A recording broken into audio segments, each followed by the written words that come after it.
had an idea for a magazine. It was a different magazine to Bartender. It was called Bite. That was going for about a year. Naren worked with me, and then for some reason we thought we could do another magazine called Bartender. Together, we really did build what we consider the best trade magazine in the country. From that issue, 11 years ago, he's written for every issue of the magazine. He's not only written for Bartender magazine, he's written for some of the world's leading magazines around the world, as well as consumer magazines in this country.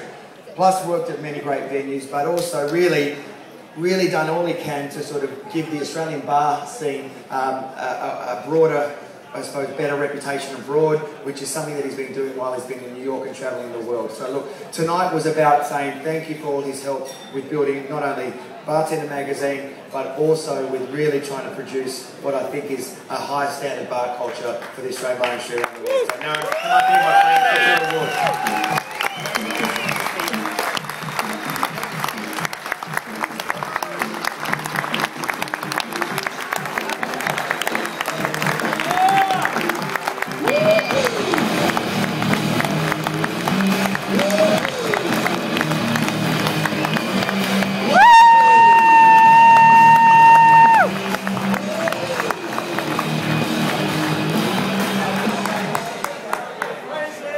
Thank you, Dave. I'll try and keep this as short as sweet as I can, but please don't come and tackle me off the stage. That'd be most appreciated. I'd love to do this off the cuff, but there's a few important people and a few important comments I'd like to make, so I am going to read off this. I'm not going to talk about bitters or the hard shake or what your foaming agent is. And if anyone comes up to me tonight and asks me any of those questions, you're going to be ejected from the first bar that we go to. But I will start with a true story. I do owe everything to Tom Cruise. When I was about 14, I saw the movie Cocktail, and I thought Elizabeth Shue was pretty hot. I thought, you know what, this looks like a pretty good industry to get into. So I would like to give a little shout out to Tom, and as for anyone in this room that has seen that movie, which I'm sure most of you have, he was robbed of that Oscar. But anyway, bar show week is always, pretty intense, and it certainly doesn't get more intense than having to get up here and, accept an award like this. So it's a humbling experience is a gross understatement. But I'll try and keep this short and sweet. God knows, many of us almost fallen asleep at this speech before. Yes, Phil Bailey, I'm looking at you wherever you are.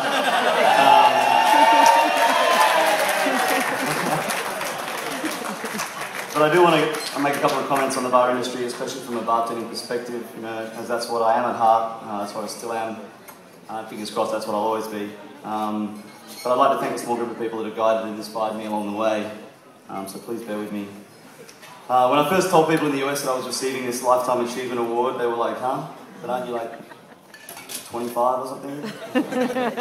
Well, not quite, but I think you have to at least be able to grow a beard to accept a Lifetime Achievement Award. But I think the Outstanding Contribution title is a pair of shoes that is a little easier to fit into, but I'll certainly accept this with all the modesty of a bartender.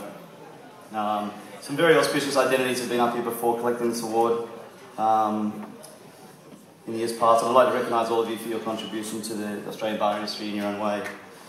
A lot of successes in life come through, serendipitous timing. Bartender magazine and my role within that came at a very opportune time when there really wasn't any bar culture or bar scene or cocktail scene in Australia. The Midori Splice, the Illusion, the Toblerone. Big shout out to Manny and my Midori brethren out there. And the Strawberry Daiquiri frozen, of course. They were the height of sophistication.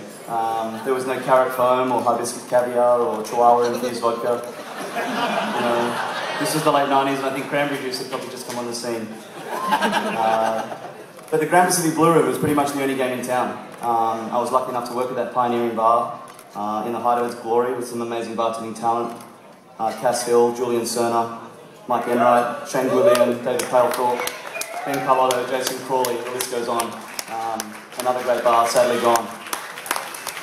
But it did pave the way for bars around the country to realise that a great bar is not made up of custom-made chairs, gold-plated light fixtures, a white marble top bar, or a cocktail list of 200 drinks. All that is just unnecessary fluff, as far as I'm concerned. A great bar is made up by staff that really care about other people. It's about personalised service. It's about staff that understand that success really is in the details. and that a good, consistent product always goes across the bar. You know, a great bar is about atmosphere.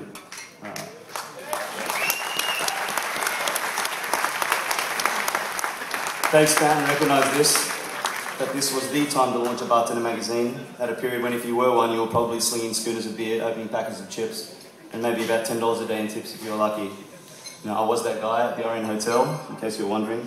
Probably weren't. It's okay. There was no passion for bartending like there is today, and more importantly, there was no voice. Bartender magazine provided that outlet, that voice, which is why we're here tonight. It gave us something to be proud of, and now over the last decade, travelling the world, you know, I've seen cocktail cultures develop in the most unlikely places, and a lot of this I put down in the presence of a bar show and/or a bar magazine. There are now bar shows and industry publications in Berlin, Moscow, Hong Kong, Amsterdam, Poland, France. There's 4 in London this year, so it's a very exciting time. But I remember the initial meetings between Dave and I very clearly. You know, I was fresh out of a journalism degree, well, dropping out of a journalism degree.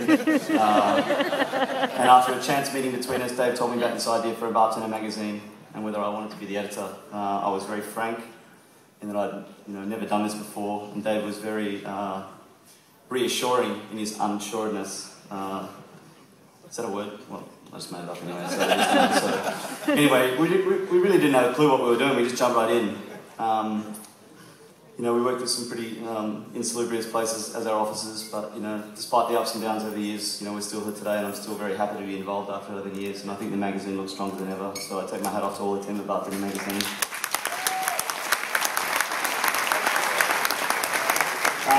So I'm based in New York now, as many of you know, which is an amazing experience. I would recommend it to anyone serious about our craft. I've been fortunate to work in some well-known places. I now head up the bar program at Robert De Niro's new Italian restaurant, La Carne Verde, where I'm working beside an amazing boss and chef Andrew Carmelini. We're having a new place in the heart of Soho in November, which I think will be the biggest opening in New York this year. So if any of you happen to be around New York, please pop by and say hello and have a drink. But it's always nice to come home, especially to see our industry in such a healthy state, and it's great to see the excitement and inspiration spread beyond Sydney and Melbourne to the reaches of Perth, Adelaide, other cities and the small country towns. And I think to this, we have not only to thank Bartender Magazine, but also the many wonderful training programs that all the major companies recognise are essential to growing the industry nationally. So I salute you to all the bar training programs, especially those that are all nominated tonight. I think this is a great time to be a bartender, perhaps the greatest time in history. It's an age-old and honourable profession. It's one that we should all be proud of. But please remember that making great drinks is a very small part of what we do. Service should be at the very core of our drinks. It should be the ethos of the bar you work in, and if you're lucky enough, the bar that you own. But moreover, it should be the backbone of the entire bar industry in Australia, because without it, we're just a bunch of pompous mixologists bashing our drinks for ourselves and other cocktail nerds. And this is not the foundation of bartending.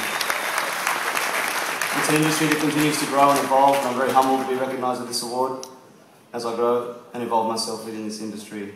It's allowed me to travel the world and spread the gospel of bartending from Buenos Aires to Brisbane, from Portugal to Perth, and everywhere in between.